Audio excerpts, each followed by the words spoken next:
And we're live. Welcome back to the CODESHO podcast, everybody. To kick things off here, we are going to just start by talking about some recent events in the technology world. The first thing we have here on the list is the SpaceX stuff. So for those that don't know, recently SpaceX and NASA just partnered together to launch a rocket to the International Space Station from American soil, which is the first time in like 10 years, which is pretty neat. And like the last 10 years, I guess American guys have been traveling with the Russians, I think, on their rocket. So anyways, it's a big moment for America to get back in the space game and be flying rockets back from American soil. And it's pretty neat because it's the first private rocket that got flown to the International Space Station, built by a private company. So anyways, that's pretty neat. But in the technology world, the significance of this rocket was that the panels that the astronauts were using, that they were interacting with and touching inside the rocket, was built with JavaScript and Chromium, which is pretty interesting.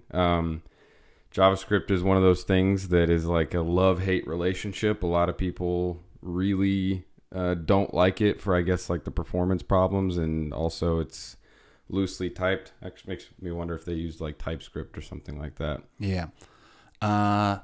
Should we talk about what JavaScript is even? I guess, do we assume that people kind of know? JavaScript is like the number one language. I don't want to speak out of turn exactly. It's like the number one language that runs, I don't even want to say websites, like the front end of websites. Like the interaction that you'll see on a web page, you're interacting with JavaScript. And Chromium is a package that allows you to, instead of just running your JavaScript in a web browser, you can run it on a desktop equivalent or whatever. Like obviously, it's weird to call those panels on SpaceX desktop, but like that's what it is. Like those are, like you can run JavaScript as a standalone application not connected to the web. Sure. Yeah. And like the Chrome browser is built on top of Chromium, right? As are like many applications. So I guess I'm not necessarily like one of the big JavaScript fanatics myself, but I recognize the significance of it. And for that community, for the JavaScript community, this is like pretty huge. I'm sure all those guys right now are like, see in your face, guys that don't like it. Like, we're sending rockets to the moon with JavaScript, which is, I mean, it's pretty cool. Like, it's pretty neat. I guess it just goes to show like the power and flexibility of having that type of language, which I guess is like probably why the thing is so big in the first place. Like JavaScript has grown massively, both as a language and in its features, but also like just in the applications that it powers. I mean, it's literally everything now. Like, not only is it websites and back-end servers, which was, just a few years ago that we started doing that. With like Node. With Node. Yeah. But then we went even further with it. Now it's making mobile apps that run completely natively, which is pretty neat. Like the React Native framework. That's pretty cool. And now we're flying rockets. Like, that's insane. I don't know the performance of them, but there's game engines. People have made game engines in JavaScript that you can like plug into. That's pretty crazy. Yeah, and easily run it in browser. Yeah. Actually, even Unity, when you play around with Unity, you can export your game to a JavaScript version of that game, and you could that way you could easily put, like, if you're making, depending on the game, if you're making something that you want to be able to run in browser, like Unity allows you to export directly to that. It's a website, and then you can just, if you know how, you can just put it up on your server. Yeah, that's interesting to me. The one thing that like kind of blows my mind about JavaScript is, especially with like the game stuff, I'm no expert on how that works or anything, but like my understanding has always been that JavaScript was like single threaded. So getting into the games world is pretty crazy. Maybe they're just single threaded games or whatever, but I know, man, I'm uneducated here on the topic, so maybe I shouldn't even be talking about it, but like I know recently there was some development in JavaScript that allows certain applications, maybe it's just Node, I can't remember, but it allows it to run multi-threaded, which is pretty cool. So for those that don't know, if a processor has many cores, JavaScript traditionally runs on one of those cores, could have 8 cores, 16 cores, whatever. But I think recently they added something called like a worker or something that essentially does that. It runs on a background thread. Interesting. So anyways, that's pretty cool. But I guess like it's crazy to me because I often wonder like what made JavaScript gain such massive popularity? Like why that? Why do people like love JavaScript in particular so much? As opposed to, I guess, I guess what are you talking about? Like well, what's interesting to me, and maybe this is what you're talking about, is like we said, you can use JavaScript as a backend server, like running that, but like you can use PHP and C# and all these other things, Java as well. Is there any competitor for web browsers like on that front end? Well, no.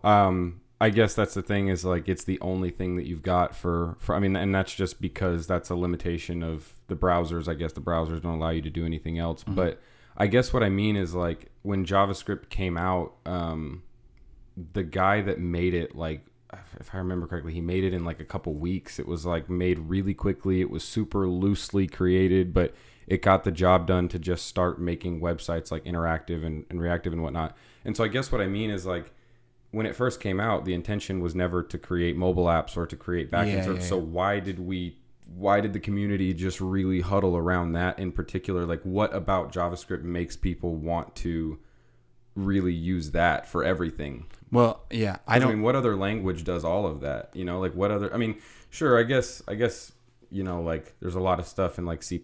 They do a lot, but like, you can't do everything. You can't do websites. You can't. Yeah. I wonder if maybe we're looking at it from like the different angle. Maybe it was because, I think we didn't look this up, but I'm pretty sure based on like the surveys they do every year, like the number one programming language that people use at work is JavaScript. And that's probably because so many people are web developers, right? So like, even if you are like a PHP developer and using Laravel, there's a good chance you might be doing some JavaScript if you were like mixing Vue or whatever. Like if you're mixing your front end and your back end, it's not required. But so maybe it's just that so many people already know how to do JavaScript. And so they're just like, well, I don't necessarily want to learn C++ and learn how to learn Windows programming to make a game.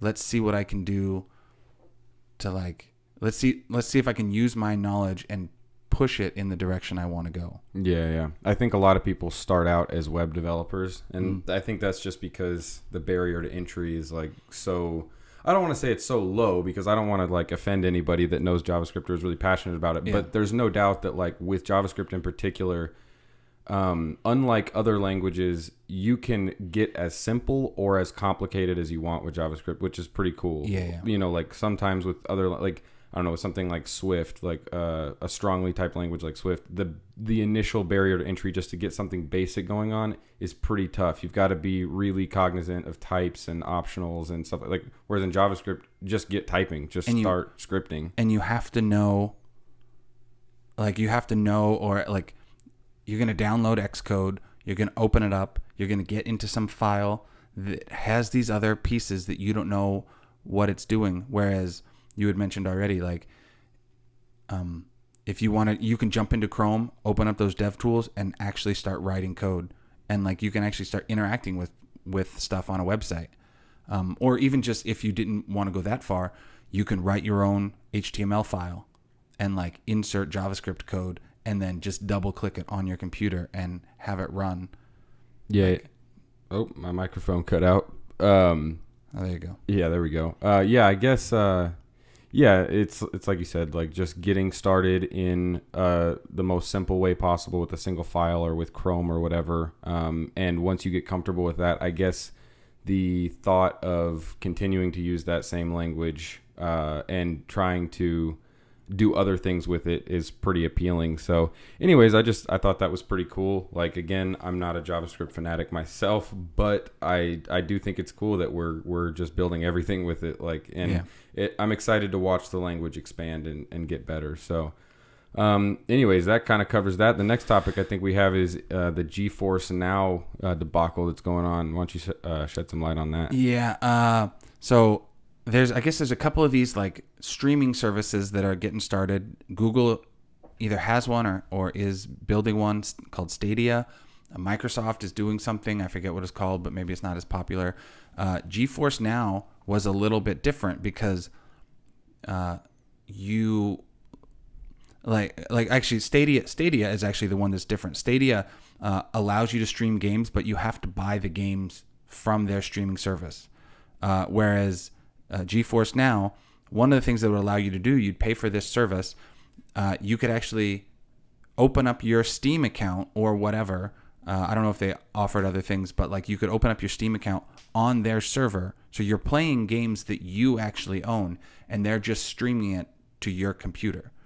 And so to me, that makes a lot of sense. Like I've already bought the game. Like potentially I've already bought the game. Maybe my computer doesn't actually run the game. So I use this other streaming service. All it's doing is streaming something that I own.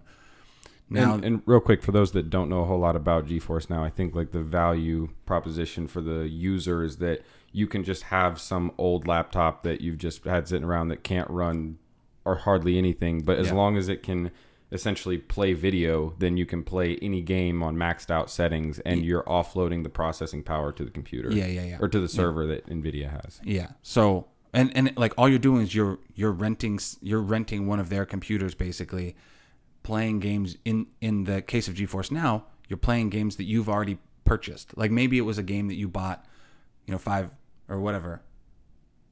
What would I say? I don't know.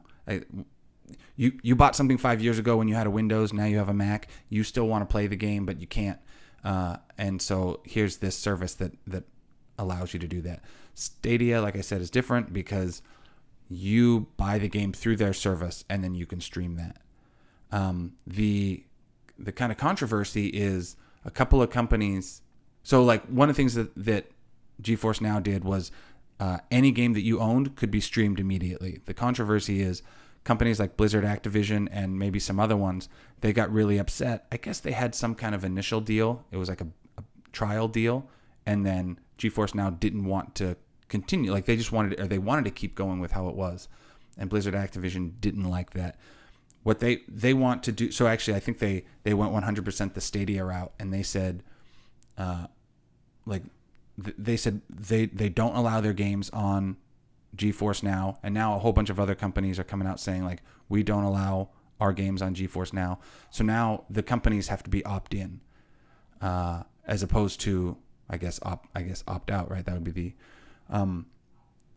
What do you think about the controversy? Well, so I guess one thing that I don't know about this whole controversy, I would assume with big companies like this that there were lawsuits and stuff like that. But do you know whether or not, like, did Blizzard just reach out to Nvidia and just say like, hey, we're not going to allow this, and it was like cool mutual agreement, or was there like lawsuits involved? I guess we should have done a little bit. I did. I mean, I looked and I didn't see anything. I don't know, but I mean, obviously, like, yeah, I don't know the details. I did try to look to see if there was any kind of like lawsuits going. So far, I didn't find anything. So I guess for me, the weird thing about all of this is like, you and I were talking about this earlier. Like, what makes Blizzard and Activision, they're the same company now, right? Yeah. Like, what makes them like? How do they have any say on where I play the game at? Like, I mean, certainly, like Blizzard couldn't say like, hey, we don't allow our game to be run on Acer computers. Like, that would be ridiculous. Like, that's my choice to play it on an Acer computer. And likewise, if I'm playing on Nvidia's server, that agreement is between me and Nvidia, not between me and Blizzard. So it's very weird for me that Blizzard is able to say that. We can only assume that Blizzard probably wants to do something similar themselves and have this like in-house service where you can play on their servers. But my fear for the game and software community is that I don't want that to become the norm. I like the idea of having a service like Nvidia or like GeForce Now that is like, hey, you can do whatever, you can do whatever software you want, play whatever game you want. You could do that on our servers. We'll stream it to you. And that's the service. But I hope that we don't get into a world one day where, every single software provider is saying like, you're going to have to pay us to run this complex software on your computer. You'd end up with thousands of subscriptions. Yeah, then it becomes like, and unfortunately I worry that that's where the world is going. We got Disney, like originally everything was Netflix, and then kind of like Hulu, but now like Disney is pulling it out. They got Disney Plus. There's still Netflix. There's still Hulu Premium, whatever. DC is trying to do their own, like they have like their own streaming service, like the DC Comics. And so like it kind of fractures, and it's a worse experience. Maybe it's like more money for Disney, but it's a worse experience for the user. I guess the only benefit of that is I don't have to pay for DC if I don't care about that or whatever. Like, I don't have to pay for Netflix and whatever, like Fox and Sony, whatever's coming along with those, if I only care about Disney Marvel stuff. So like you kind of get a la carte, but also you end up paying way more for cable. And so that's, yeah, like I agree. Like that's the problem with these video game service. The other weird thing, kind of going back to what you're saying, like Steam is already taking care of the fact that, like, let's say I have my Steam account, right? I can't open that up on two computers. Like we can't share that Steam account and play at the exact same time. Right. So Steam's already taking care of that. There's like that database software we use at work. I paid for it myself, but like Table Plus. Yeah. So I paid for 2 licenses because I have it on 2 computers. And so like that's their business model. So like they don't specify which computer I can use it on. They just say, hey, you have like 3 seats or 2 seats or whatever. So it does seem weird that even though it's their game, like I guess Blizzard's argument is we should have a say in where our games are played or whatever, like the software we wrote. And it's like, that's just crazy to me. Yeah. I don't know. Like I'm trying to see what angle they're going for. Well, because for me, it's like, I don't know. It's if Nvidia weren't such a big company that was marketing this service that they're offering, how would Blizzard even know where I was playing the game? Like they wouldn't know. The only reason they do know is because it's a very popular piece of software. So they obviously know people are going to play their game on GeForce Now. But outside of that, they would have no way of knowing. And so I don't know, from my perspective, it just seems like Blizzard or any company, it's like you have no business knowing where I'm playing the game and why does that matter to you? So yeah, I don't know. It is what it is. I guess we'll see how that develops. I know that there's more and more games, it seems like every day, that are telling Nvidia to back off and take their games off. It's really frustrating. It's sad to see that happening, but it is what it is. And the only reason, in case it wasn't clear, the only reason that it seems that they're doing that is just to get more money. If I already own it on my personal Steam account and I want to stream it, I have to pay for it. Yeah, frustrating. We'll see where it goes. So the last topic that we have here in the recent tech is the ray tracing versus rasterization thing, and this is the reason we're talking about this is because recently the Unreal, right? The Unreal 5 engine was demoed, just a video game engine, and there was this huge backlash on Unreal for their demo not having ray tracing. And for those that don't know, I'll let you I'm going to give the summary as somebody that's kind of a novice at game development, and then you can kind of expand a little bit because you obviously know a lot more than I do. Ray tracing is basically just a new technology that for a long time was really not possible because it takes a lot of hardware to actually do. But basically what it does is it basically allows for better lighting in game by having like a more natural, like each pixel has like some ray that bounces off of other pixels to get their color and their lighting attributes, and it gives a more accurate color. And rasterization, which is the old way of doing it, is more of like a calculated maybe you can how about you? Okay, yeah. So what ray tracing is it's kind of like the opposite of how light actually works, right? So if you can imagine light from some light source, it's gonna hit straight into my eye, but it's also gonna bounce off of whatever this shiny surface is and come to my eye from that other angle, bounce off and come from this other angle. And so ray tracing is doing that, but in reverse, right? So it goes from each pixel on your screen out into the world, finds an object, will bounce off. Will then, like, if depending on the material, like if that's just a flat surface, then that's the color, right? But if it's a shiny surface, then it's going to bounce off. We can then calculate the color of that pixel by bouncing off of all of the different lights, but also all of the different other objects. Like, so we can cast as many rays as we want, which is part of the reason why it's so expensive, right? And so you can get photorealistic images. I don't know if you want to try to post that up. This image has been up on Wikipedia for a while. You can get these photorealistic images because like you can spend as much time as you want calculating, like obviously not infinite, but like whatever, you could spend 10 minutes bouncing stuff around. So this image that we're looking at shows like kind of like see-through dice and a bunch of like glassware filled with different like beer and maybe wine or something like that. And so it looks real because there's so much shiny stuff. And again, they can spend 10 minutes or more. I don't know how long this one took, but they could spend 10 minutes generating this scene because they're sending rays to each light. And also objects that, like a light, there might be two lights in a scene. So like the first light might be kind of like blue, and it's shining blue light onto this other light. So like, again, like you're like it has a chance to do like a lot of calculations because you can kind of add all these things up. Rasterization is what, like I said, what we do normally. And there's a lot of really cool stuff that we have been doing with it, but you're taking your 3D object and you're projecting usually just like the vertices onto the screen, and then we calculate the pixels in between those vertices. So for each vertice, you might get the color of the light, but you're probably not bouncing off and getting like from that light, you're not getting multiple sources of colors and what other things are affecting that light. So you project these vertices onto the screen, and then you calculate like the scan line between, you interpolate between these. So why does this matter to the consumer? Well, with the Unreal Engine, I think the reason that people are so frustrated, it seems like the people that are frustrated at Unreal are probably more the developers than the consumer, because I did a little bit of research on this topic and looked at like some YouTube videos and stuff of people playing games like Battlefield that support ray tracing, Battlefield 5, I think, and it supports either ray tracing or rasterization, and you can choose.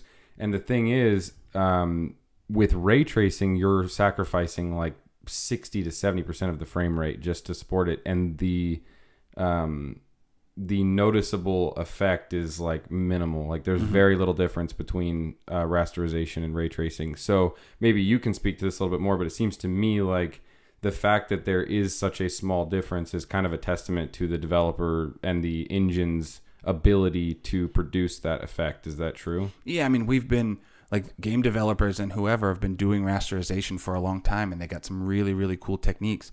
And also, like, the picture that we're looking at up here is filled with tons of like see-through, like translucent or like liquid materials, which like bends light. And you might see that sometime in game, but maybe, like if you're like, depending on the world, like you don't suddenly just need like super shiny walls and stuff. Sometimes you have like a gritty game. That's actually one of the things about Unreal, is a lot of stuff is shiny already to make it look different. But,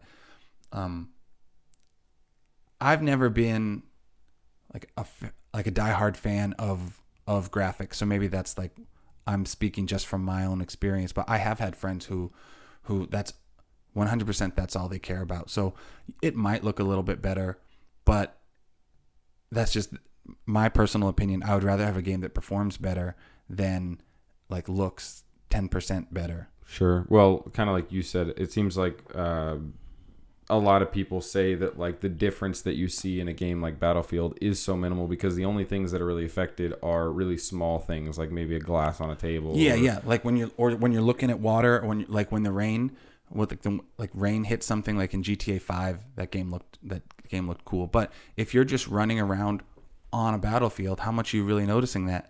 Like the light is going to bounce off of the shiny gun and go to the sky. Yeah. So it's like there's just not that much, not compared with something like this, like that we're looking at. Well, let's play devil's advocate here a little bit, and in support of ray tracing, because it seems to me like, again, I'm not a game developer or an engine developer, so maybe I'm way off here, but it seems like the cool thing about ray tracing is that as we go forward and as computer hardware gets a lot better, we can start to use ray tracing and get better looking environments, better looking, I guess better looking environments, better looking games.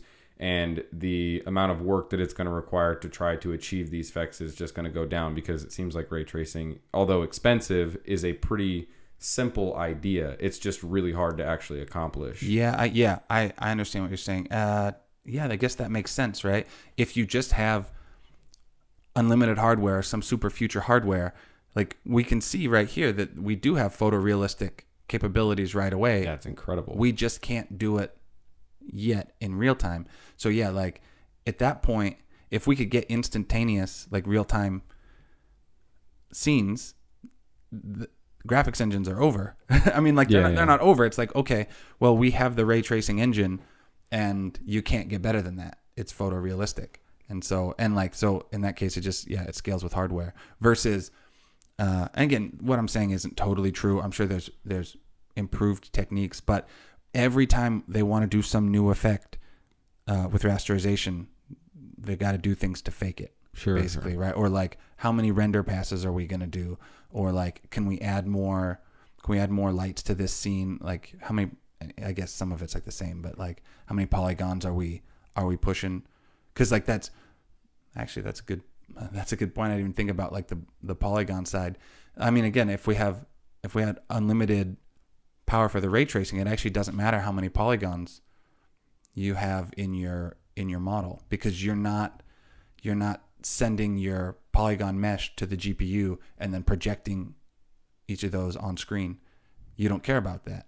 Yeah. I mean, you have different things that you care about and different constraints, but like, again, if you have real-time ray tracing, you have different concerns. And if you can do it once, then that's it. Yeah. Well, in a world where we don't have unlimited computer hardware yet, all the consumer cares about is how good it looks. And I think that's why right now people are like 100 frames per second frame rate with rasterization, or 40 with ray tracing, pass on ray tracing. It's just just not worth it yet. So, but hopefully people consumers are never going to understand, I guess, but hopefully people can appreciate what this opens the doors for later on down the road, which I think we're going to talk about a little bit later in the podcast today, just about the benefit of new technologies, even if they're not all there yet, whether that's performance or cost or whatever. So I guess that kind of wraps up the just tech talk, the new stuff for this week. So I guess we could kind of jump into the podcast here, the guts of the podcast here. So I guess I'll kind of let you get started on this. This is one of your favorite topics, so I'll let you take the reins on this one real quick.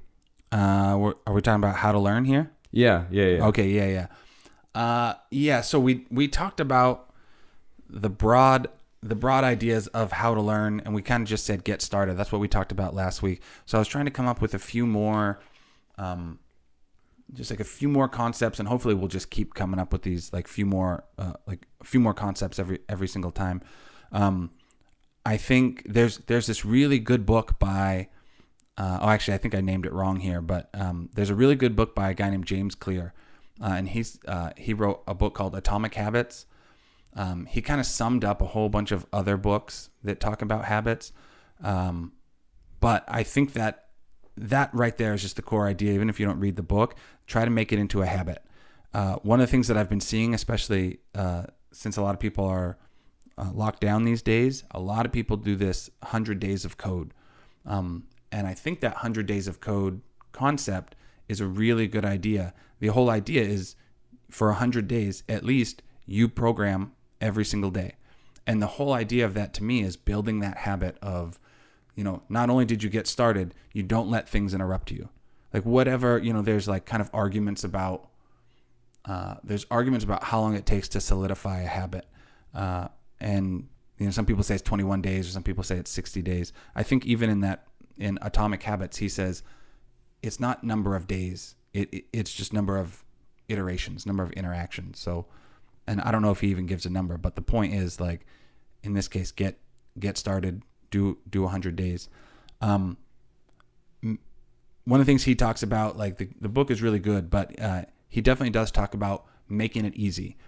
And so, for example, like if you're trying to learn guitar, put your guitar, like, don't just put it in your closet in the case when you're done playing it. Instead, get that guitar stand out, put it by your bed or wherever you're going to sit, put it by your TV.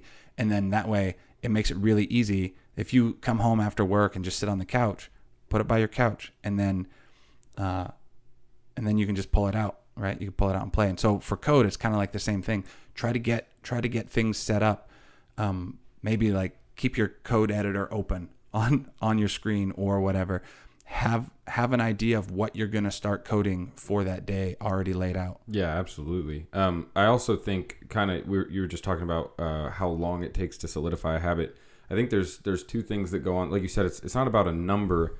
I think one thing, I forget who's the author, the Scottish guy that writes the Unf Yourself book. John Bishop, I think. Yeah, he says in there, this is sort of unrelated. He doesn't really talk about habits too much, but I like the idea of you at some point realizing this is what I do and this is who I am. Like, you know what I mean? Like if maybe it takes yourself coding for 100 days to say like, I am a coder internally. And once you say like, I am a programmer, it makes it a lot easier to continue that habit. Like, this is who I am. This is what I do. And until you do that, it's never really going to be a habit. It's like going to the gym. It's going to take you 3 weeks to maybe 2 months before you're like, oh, I go to the gym. That's who I am. And I know that internally as well. So I think that's kind of important too. I love the 100 days of code thing because there's no way by the end of that you don't tell people and tell yourself like, this is what I do. This is who I am. I write code now. So yeah, it's interesting because I didn't read that book, but James Clear, he has these 3 levels of building a habit basically, or like, I don't know what he calls it, but he says you can focus on outcomes or goals. You can create systems, or you can focus on the identity, which you had just said. So outcomes would be like, I want to become a programmer, right? Or like maybe a smaller one, I want to lose weight. And so that's pretty vague. Or even I want to lose 10 pounds. What happens after I lose that 10 pounds, right? And so like a lot of times, and this has happened to me, I lose 10 pounds and then, I achieve my goal, right? And then I gain that weight back. And so the guy who draws Dilbert, he came up with this in a different book, and James Clear talks about it. But he says, better than just focusing on outcomes is focusing on systems. And that's actually what 100 Days of Code is. The system isn't, I want to become a programmer. The system is program today. Like, doesn't matter. The goal isn't to build a website. The goal is to program today, right? Or like the goal isn't to lose 10 pounds. The goal is to go to the gym and whatever, run a mile or run whatever you can. Like, so like you're building that system like without regard to whatever the actual outcome is. It's like you just have these things. And eventually, if these are positive systems, you're going to hopefully gain some skill. And then the last one is building that identity, right? So he uses the concept of smoking. It's like when somebody says, I'm trying to think of how did he say it, but like you can say, I don't smoke, or like I don't smoke, or like I'm not a smoker, something like that. Or but yeah, so and that's exactly what you're saying.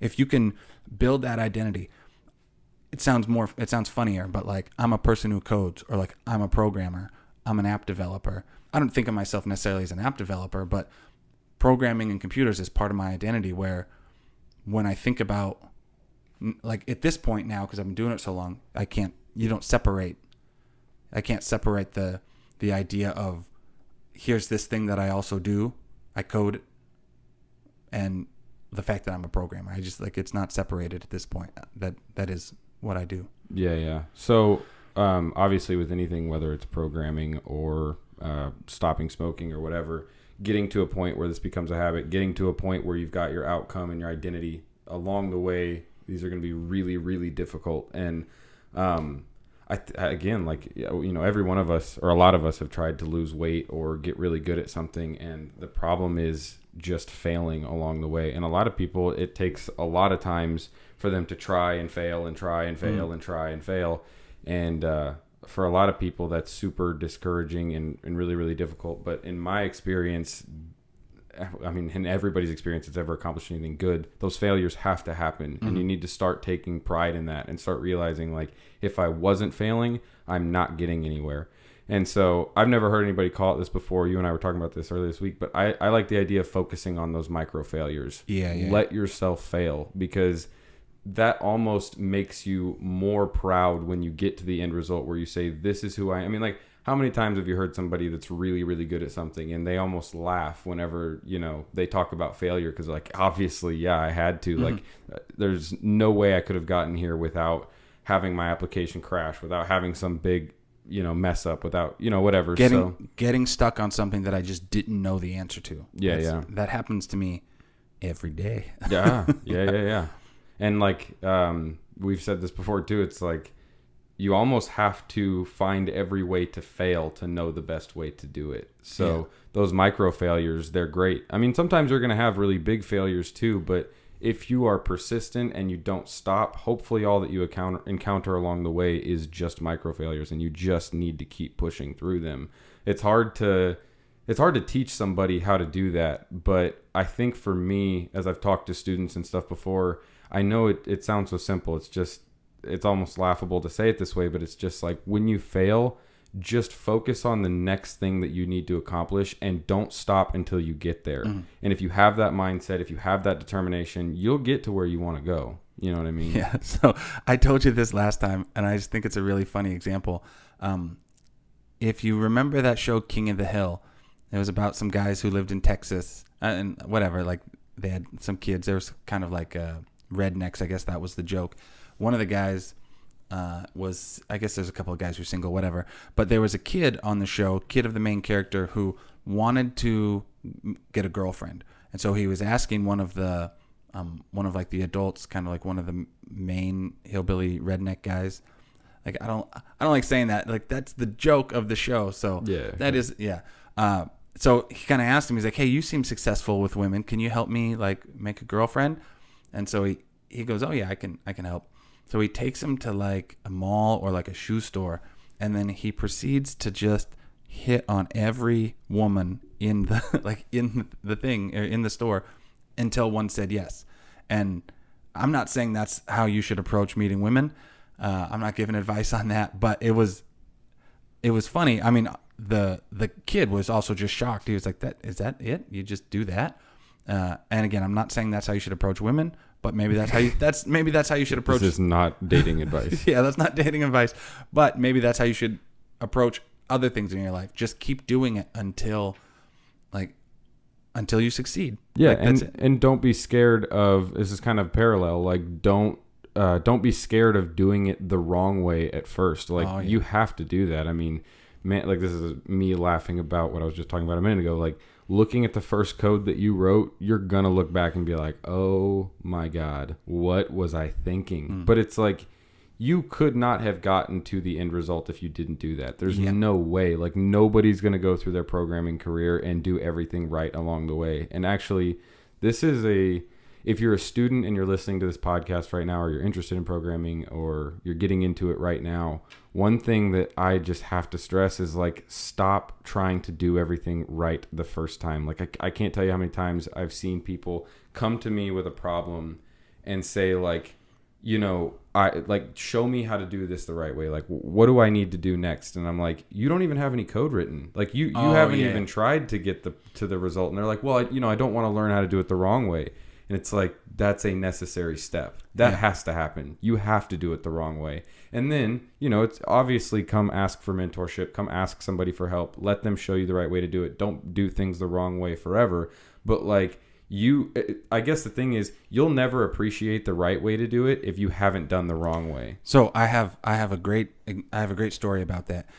When I was teaching, we were teaching game development, and so we would kind of explain a pretty good way. I think it's hard to say the best way, but I'm pretty sure it is the exact way that Unreal and Unity also do their object models, like your player and your enemy and whatever, right? But it's not the way that you would initially think how to do it. You've just learned how to program. You've just learned about things like inheritance and polymorphism. So you think, well, these are objects, so I'm going to make this giant object hierarchy instead of whatever component based. So that's how we would always teach it. And I would spend a lot of time explaining that. And I would say, I know that you want to do it this way, but don't do it that way. Do it this way. It's much, much better, right? And every year I'd have students like, and they would do it the wrong way. And I remember one guy, he came up to me and he was like, I had a lot of students even argue about that. And I would always say to people, okay, go ahead and do it the wrong way. Nothing wrong with that. Like if you understand that approach, do it that way. And if you don't run into any limitations, great, no problem. Or if you think that way is better than what I said, great, no problem. Please tell me, because then I've learned something. Sure. Right. And so I go, yeah, there's nothing wrong. If that's how you understand it, go ahead and do it. But every year, those same people would come up, because it would be like a 6 or it would be like an 8 or 12 month project. After the second semester, they would run into those limitations that I was talking about, and I said, oh, I mean, you could re-architect it now, but maybe that's like really painful. So, but maybe that's a good thing. Yeah, well, that's the thing is, but the point is, it's okay to do stuff the wrong way, because now you actually have actual experience of doing it at least one way, and you know the pros and cons of that. Sure. Right? And especially the cons. And that will help you, like, okay, now I've built a game with this model of this style of like game object. That hurt a little bit, so I'm going to try this other thing. Yeah. Versus like, again, you don't want to just get like analysis or paralysis by analysis or whatever, where you're just trying to not do anything until you actually achieve. Yeah, that happens to students. That's exactly what I was trying to say. That happens to students all the time, is that paralysis feeling of like, I don't even know where to start. And it's like, just go, just do it. But any good programmer or any good mentor will know how to have you scale that code to a point of failure, and then show you why that wasn't good. Like I talked about this in the last episode of like the plague of the app community being that people architect their programs in a way that's wildly inefficient and not scalable, but the benefit that they have is that the hardware powering that application is powerful enough to, work through their really bad code. But like I said, any good mentor will know how to show you how to scale it. And I guess even if you don't have a good mentor, try it yourself. Like if you're doing something, I don't know what, if it's like a loop in programming, like scale that up. Let's get 1,000 items in that loop. Let's get 10,000. Just keep going until you can see the failure. I mean, so a really also an interesting example about that. When I would be teaching freshmen, like we'd learn how to print something on screen. That's all, right? So I know where you're going with this. Yeah. So then I would say, okay, like now print this. So then we would talk about how to loop through code, how to make the code do a loop. So I'd say, okay, print the numbers 1 through 10. Okay. And then there'd always be a student who would just do 10 different separate print statements. I go, okay, print 1 through 100. And they'd start copying and pasting. And I go, okay, print 1 through 1,000,000. And I go, at some point, this approach that you're doing is going to get so painful that you're going to do this newer, better way. Like in the case of loops, it's like it can be 2 lines of code. Yeah. Right? Versus 1,000,000. And what happens if you have a duplicate number? Well, so you were a teacher. This kind of segues into the next thing we were talking about. How many times, I know I was this student. I know for a fact I was. And if you're this student, don't be this student. Did you ever have any students that you'd be like, well, print it 100 times? This was me, by the way, like I just said. I would do the print 100 times. Yeah. I'd write it 100 times. And the professor would come over and be like, no, this isn't the right way to do it. And my ego would be so through the roof that I'd be like, no, but I mean, it works. Like I'm going to sit here and like, that's a silly example. I'm not sure that I ever did that particular example, but it would be something like that where maybe I wrote 60 lines of code and it only needed to be 20. And I would like not let the professor win. I would just be like, well, no, this worked. And like, that would cloud my judgment. Like that would, or not cloud my judgment. That would like cloud my ability to learn faster. Like that is just one roadblock. I hope most people don't deal with that. But like, if that is you, don't. Did you ever have any like students like that? I'm trying to think. I think I don't remember it specifically, but also I was more concerned with the output. So like, because especially at the beginning, if you can get the correct output, that's actually the most important thing. So if you want to sit through and do it, write out all 1,000,000 numbers. But usually what I would do, because actually I would give them the output that I expect, and they would have to use like a diff program and it'd have to match exactly. But I would make it difficult enough where it's like, like, okay, print all of these numbers, but like skip all the prime numbers or whatever, right? Yeah. So now they have to now you have to know if this thing is actually a prime number. So like now what are you doing? How are you calculating that? And so like if you as a teacher, and I think that's a better approach as a teacher, make it painful enough to do it the wrong way. Like, oh, you can do it, and if you want to just print out, that's fine. But yeah, I had a professor. This guy was great in hindsight. He was amazing. One thing that he would do along those lines, it sounds like you guys kind of did the same thing, is we had an assignment that would last it was 2 semesters actually. So we had one assignment, we had many assignments in between, but we had one particular assignment that went all the way from the beginning of semester 1 until the end of semester 2. And it was just that particular project just compounded. And like you, he just wanted the output. He just wanted to make sure the output was right. But like at the beginning of semester 2, he really cranked up the heat. And he would, like, for the first semester, he'd let you write your code. Cool, you got the output, whatever. And if you didn't listen to his advice, then at the beginning of semester 2, you're in trouble, because he would start to make it so difficult that you're like, this whole thing has to be scrapped. I have to rewrite everything, which was great. Like that was another one of those, maybe a little bit more than micro, but still failures that helped me learn. So anyways, yeah, that I think, if you're in the middle of a course, like hopefully they teach that way. That's such a good way to learn. So, well, there's like, cause I think this is where you're going with it. And there is a problem anytime anybody's learning anything where, they have the chance to get their ego in the way. And I think this is true for teachers as well. Obviously, as a teacher, I've been programming longer than the students that I'm teaching, right? But I definitely tried not to say, this is the way that you must do it. I mean, to a certain extent, in order to have a class, you'd have to say, okay, like there is some guidelines. Like let's say here's an object in code. Here's the public interface. You have to match that public interface because that's how I'm going to test it. But the private stuff can all be yours. I don't care about that. And so you're free to do that. So there's some constraints because that's the only way I can actually grade it.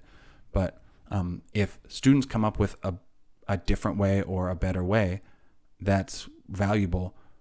It's valuable for me, right? Sure. Or if they have questions. So like I don't think it's good for teachers to have that ego of saying like, well, this is my way. I'm the teacher, so just listen to me. Yeah.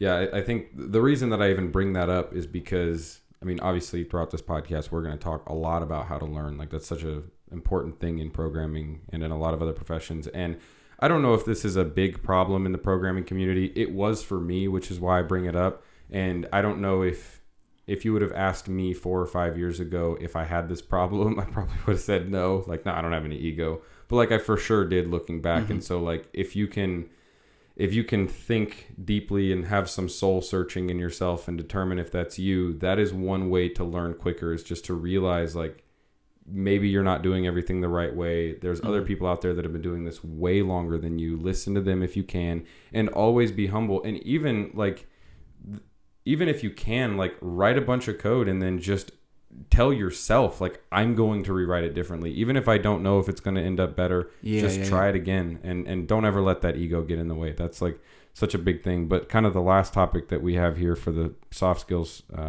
category is ego versus confidence, because I think we talked about this a little bit in the last episode, but it's like, can these things exist independently? And I think the answer is yes. Like, you want to be confident. You don't want to be egotistical. You always want to be humble, but you need to know what you do know and be proud of that. Be confident in that. Well, so here's the difficulty. Let's say you're listening to us, and maybe you've done your 100 days of code or 2 years of code, and you're trying to get your first job. So you're going for an interview. You don't want to have ego, but your job is to sell yourself. That's a fact. Like, so your job is to sell yourself. And so you need some confidence. So where do you think that balance is?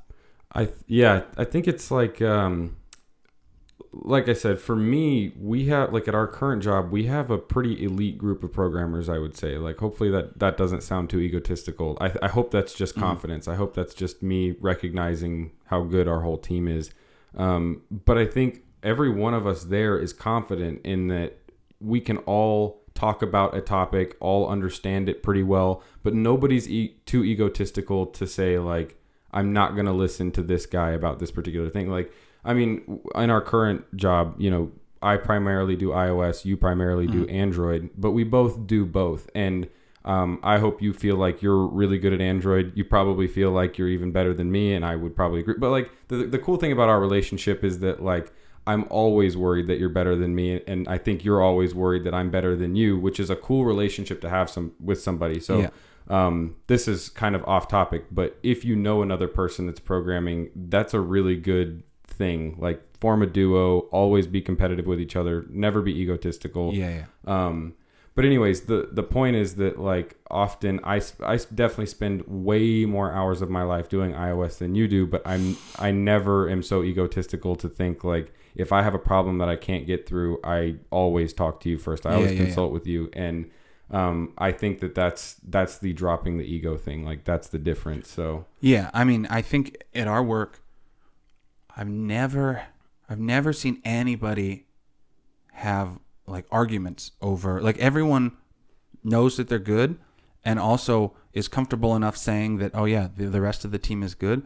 But I've never seen any like clash of egos, which I think is rare because I've seen that at other companies. I even experienced it at my first company here in Vegas.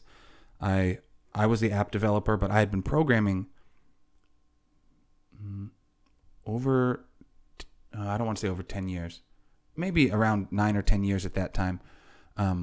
And I was like a teacher, right? Now, again, I'm not trying to have ego. We had this lead designer who was also our front end programmer, and he was doing something in more code than I thought it needed, and so I had a separate branch, and I kind of like rewrote it in a way that I thought would be better, and he got upset. He wasn't happy. Again, it was a separate branch, so I didn't like merge it in and actually change code, but I was just saying, oh, it makes sense. What if we do it like this? Because then we don't have to worry about these problems.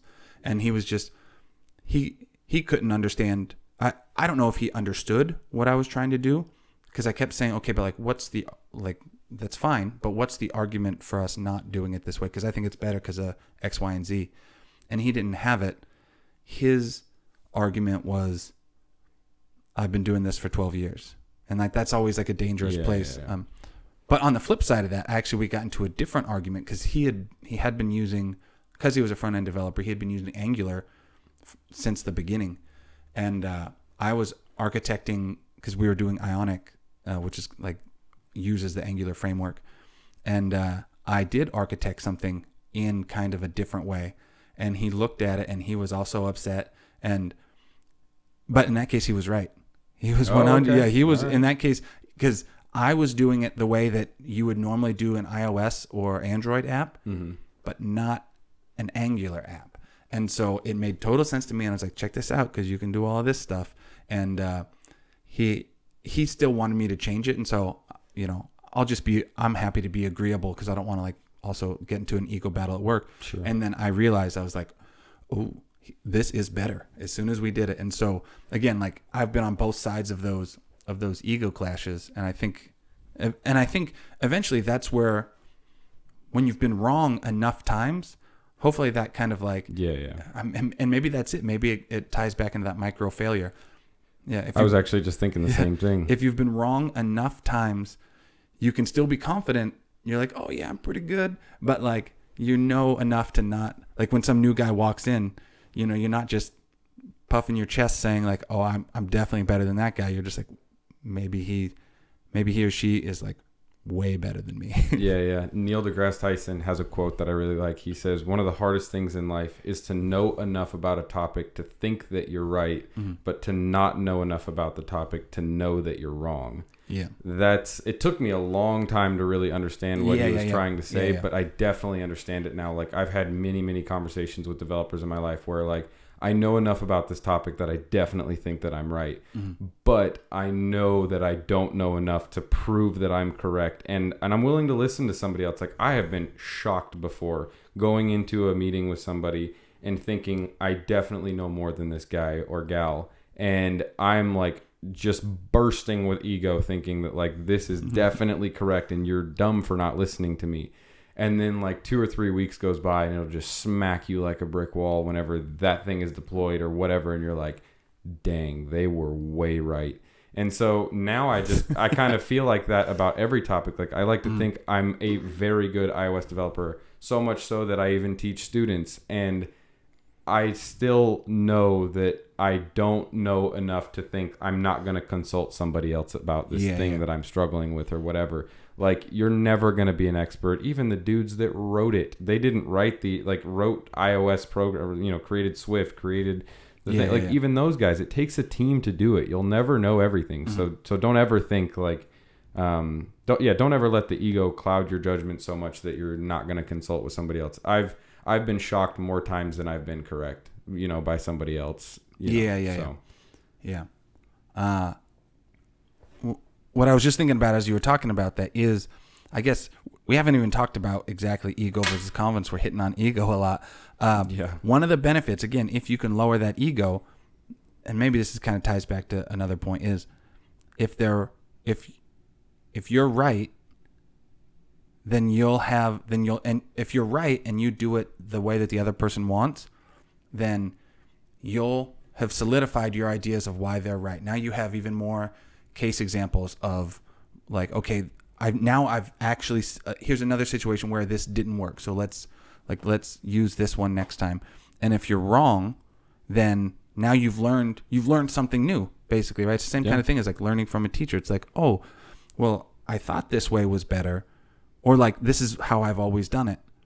And so nothing wrong with learning another approach to it. Now you have the pros and cons of those two approaches. Sure. And the benefit too is that you didn't stiff arm that person into a position where they'll never talk to you again. They'll never offer advice again. I know I've done that to people before early on where like I was such an egotistical maniac that I just stiff armed them and was like, they got to the point where they don't even want to help me anymore. I don't want to help you. I don't want to talk to you. You're so frustrating.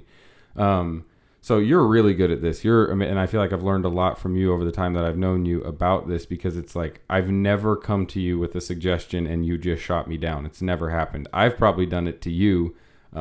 Maybe that's because I'm still this is still a battle for me, as it is for probably a lot of people. I'm sure even though you're really good at it, it's probably still something that you have to constantly think about and try to improve yourself on, so. Yeah.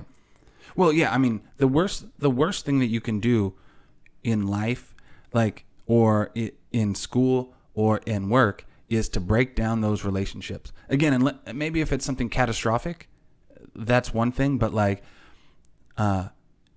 let's say you're a student who absolutely wants to do it your own way, and the teacher says no, and then you kind of, like what you were saying, it's like, well, it works. Like, instead of building the relationship with that teacher, right, and hopefully they help you more, and like you can gain something from them, you're now saying like you're breaking down that relationship. Same with work. I think that's why we're a good team at work, because nobody ever does that. Nobody says like, I'm definitely right. It seems like we encourage people to prove us wrong or whatever, that people are willing to help, and like people aren't trying to sabotage. Like I don't think anybody's trying to sabotage me at work. We just don't have that work environment. Right. But I've seen that at other work environments. Yeah. And I know we're like dwelling on this topic a little bit, but kind of in closing, I guess let's think about what's the worst thing that could happen with both approaches. Let's say, I come to you and you offer some different solution to what I've got. And let's say, case A, I just completely shut you down and I'm like, nope, it's my way or the highway, whatever, I'm not listening to you. So what's the worst that could happen? Well, pretty bad. I mean, I could deploy my piece of code. I could have been way off. I formed a bad relationship with you. And also my code could be destructive. It could do really bad things when it goes into a production environment. So that's the worst that could happen. Now, let's say I go with your approach. Well, at least now I don't have a bad relationship with you. You might be right. I might have been wrong to begin with. But worst case scenario, let's say you were wrong. Well, I've got the other solution in mind. We can go ahead and deploy that and get the problem fixed. But that would have never happened if I just shut you down. I wouldn't even know about both solutions. Even if one of them was wrong, in case A, I only know one solution. And now I'm kind of screwed, really, if if I need to deploy some emergency fix or something, I don't even know what you would have done because we didn't really talk about it. I just shut you down. But in case B, I definitely do. So it's like I'd rather take the consequences of B as opposed to A. I mean, A is way worse. And relationships are everything. Like I've realized that more and more and more. Don't try with anything in life to go be some lone survivor. Like take the help of other people. And, that's just going to make you better in the end. Some of the best people in the world are people that have great counselors and great members or mentors. I mean, imagine even if you're in like the highest position of power in the world, maybe the president of the United States or some other country, like they have many, many, many counselors. Even like Tiger Woods, or I only know old sports stars, Tiger Woods or Michael Jordan. They have coaches. They have mentors, and like not just the actual coach, they have like trainers, people trying to help them get better. It's like, just because they're good, the question is how can we push to get better? And I think I was as you were talking, I was thinking about maybe the difference between that ego and confidence. Confidence is like that you know this thing, but you're okay with it not being 100%. You also understand, like, and we've even said this. We've had some workers who got fired or whatever, got let go because they didn't have the skills that we actually needed. And then we would ask them, "What about doing this thing? Do you think you could learn this piece?" And like one person in particular, "Oh no, I don't know anything about that."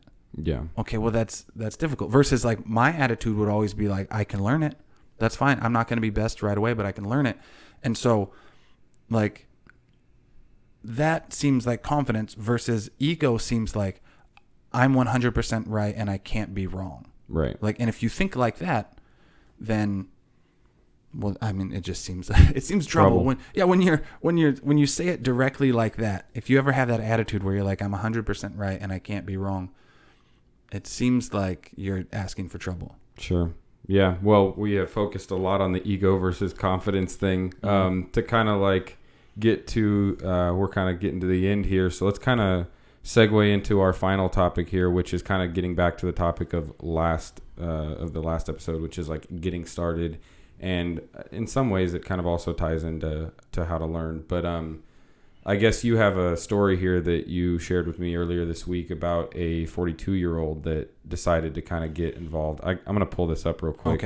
Okay. I'm not that you're probably going to be able to read it on the monitor, but in case anybody wants to come read this. We can put things like this in our show notes.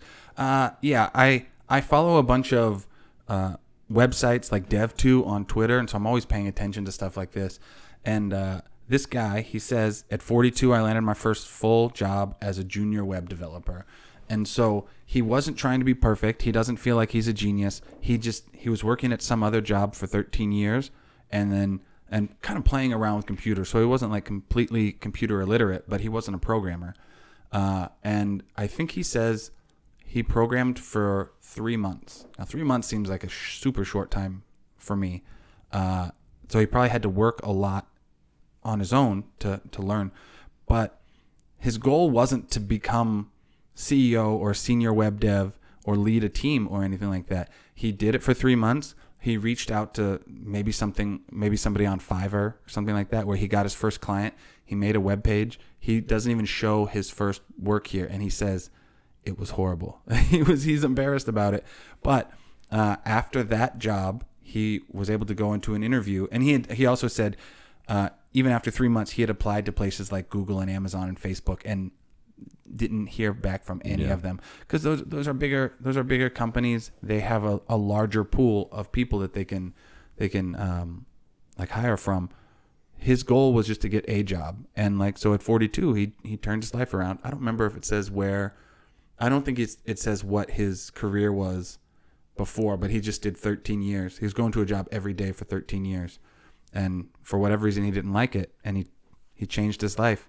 Maybe at 42, it feels like he's starting at the bottom, but by 45, 3 years of doing web dev, like, you're not a junior anymore. Yeah, and there's two things that I want to kind of talk about this guy that I really like. Number one, I mentioned in the last episode, and for those that know me, One thing that I suggest to people if you're looking to get into this career is to find a job, even if it's not programming, work for the type of company that you want to work for. At least start there. And for me, that was like data entry.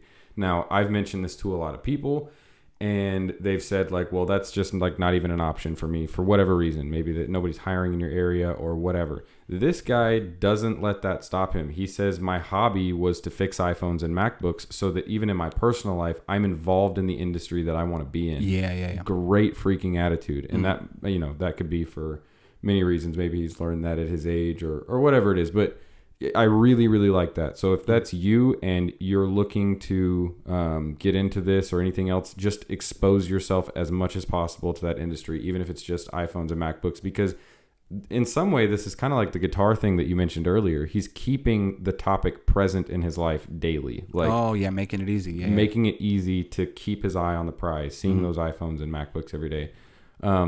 So that's kind of cool. What was the other thing that I was going to say?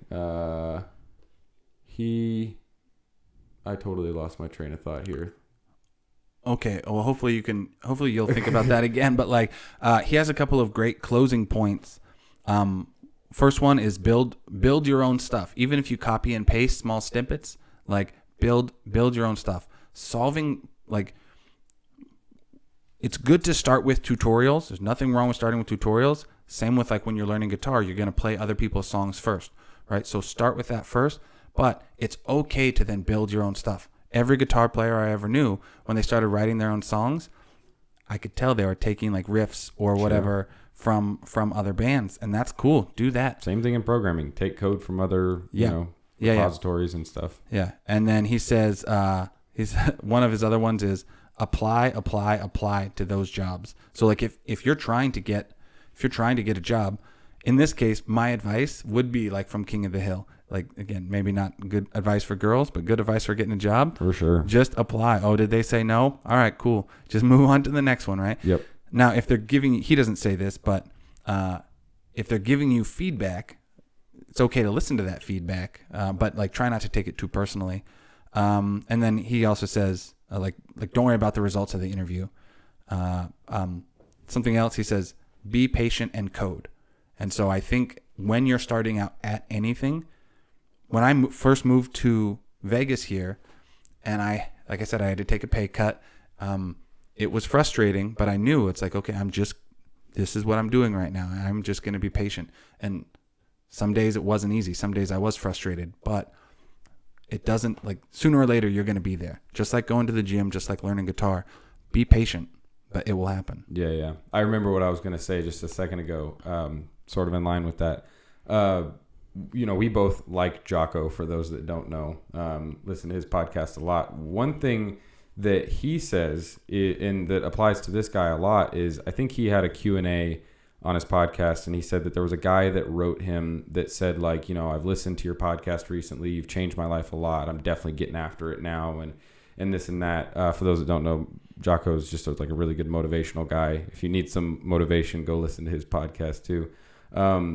But no, one thing he said is like, I'm 45 years old or whatever he was. I think he was like 45 or something like that. And he says, now that I'm getting after it and doing all these things that you want me to do, I'm really struggling with the fact that I didn't do this sooner. How do I get over that? Like, how do I get over the thought of feeling like I wasted the first 25 years of my adult life or whatever? And his response is great. Again, this is so simple, but it's like, you didn't waste your life. It took you that 25 years to realize that you wanted to make a change, and that makes the end result so much more sweet. Like the fact that you for 25 years did what you didn't want to do, and now you all of a sudden you're going to appreciate your new life way more than maybe somebody that did it way earlier on would. So that's really cool. So this guy getting his job at 42, or if anybody else is also at an age like that or older, like, man, an even better time to get started. Don't go through the rest of your. I'm not speaking from wise old experience here or anything, but I just think that's really cool. There's so many stories. It's like seeing somebody that was 400 pounds at 30 years old and decided to cut 200 pounds. It's like, Was it a waste for him to be 400 pounds for 20 years? No. Like, good for you. Now you will appreciate being in shape so much more than somebody that's born with some great metabolism would be. Yeah. So I really like that about this guy. And kind of what you were just saying as I derailed, is that he basically has the attitude of like, what's the worst that could happen? They say no whenever you're applying for these new jobs at 42 years old or at whatever age. Yeah, that's the worst that could happen, and you could just keep moving. He says too, you may have kind of already said this, but he says just apply. Like once you feel like you've got some skills, you say this a lot too. Somebody out there wants your skills. It could, whenever you're less skilled, that person can be harder to find, or that company can be harder to find, but somebody wants what you can do. So get out there and start applying. Yeah. You know, there's no reason. We do often say that it takes years to get really good and master programming, but that doesn't mean that you can't get a job doing it sooner. And honestly, the quicker you get a job doing it, the quicker you're going to get better. That was certainly the case for me. I went to my boss at my first job and said, give me a chance. Let me do this thing. I really wasn't ready, but like I put myself in that fire and I had to get out. There was no way. It was failure or success. And I refused to let failure be an option. And that wasn't really just because I'm some super motivated guy. It was just like, I'm not losing this job. I know this is what I want to do. I need this money too. I need to have this job. Yeah. And if I go back to working at fast food or something, like I'm taking a huge step in the wrong direction, and I won't let that happen. Like you just got to be determined and driven to stop that from happening. So, damn. Rant over. No, I think that was good. I think that's a good spot to end. I mean, I absolutely agree with everything you're saying. Well, so here real quick before we kind of wrap it up, we've got a couple quotes to kind of leave everybody with. Yeah. So let's kind of go over those real quick. I'm going to let you go over this first one here. Okay. This is also from Gary Vee. I was just checking out some of his stuff earlier today. He says, every second you spend thinking about what somebody else has, it is taking away from time that you can create something for yourself. Spend that energy on your visions and execute. Love that. And that kind of, that's like the quote that I like. You know, I don't even know if this is maybe one of those quotes where somebody says like Confucius said this, and who knows if he actually said it or not. But I've heard of a quote from Abraham Lincoln that I don't know the exact quote, but it goes something like, it's okay to look at the man at the top of the hill. And in this case, like if you are spending your time looking at other people that have what you want to have, don't waste your time on that. But it is okay to look at the top of the hill every once in a while and wish that you had what that guy had. Like that's actually a good and natural feeling. Like that's like the driver. There's nothing wrong with having that as the driver. Absolutely. Have a driver. Again, I'm derailing a little bit here again, but real quick, one thing that I like to tell new programmers is I like to ask them, like, why do you want to do this in the first place? And it's okay to say, like, I'm passionate about programming or computer science, whatever. That is good. But, like, money's also really good. Money. That is an okay reason to want to get into programming. Get in, like, you can make really good money doing it. And that's a great motivator. For me, that was a huge motivator. Was like, I definitely want to make more money and have a stable life for my family and be able to buy the things that I want and not stress too much about it. So that's okay. Anyways, the quote from Abraham Lincoln was something like that. It's okay to look at the man at the top of the hill and wish what he has, because it's only going to make you keep climbing until you get there. So there you go, yeah. And then the other one from Abraham Lincoln that I like in closing is, this is a more brutal one and maybe even a little savage way to end the podcast. But I mean, hey, we got to be brutally honest with ourselves. You cannot help men permanently by doing for them what they could and should do for themselves. And basically, you know, don't rely on somebody else to get you motivated and to get you doing what you want to do. You talked about this in the last episode. Sounds like extreme ownership to me. Extreme ownership. You have nobody to blame but yourself if you're not getting after it every day, starting that 100 days of code, you know, making a habit out of doing this. So don't wait for somebody else to push you. Do it yourself. Get started. Thank you guys for watching this podcast. That concludes episode 2, and we will see you next week. All right. Bye.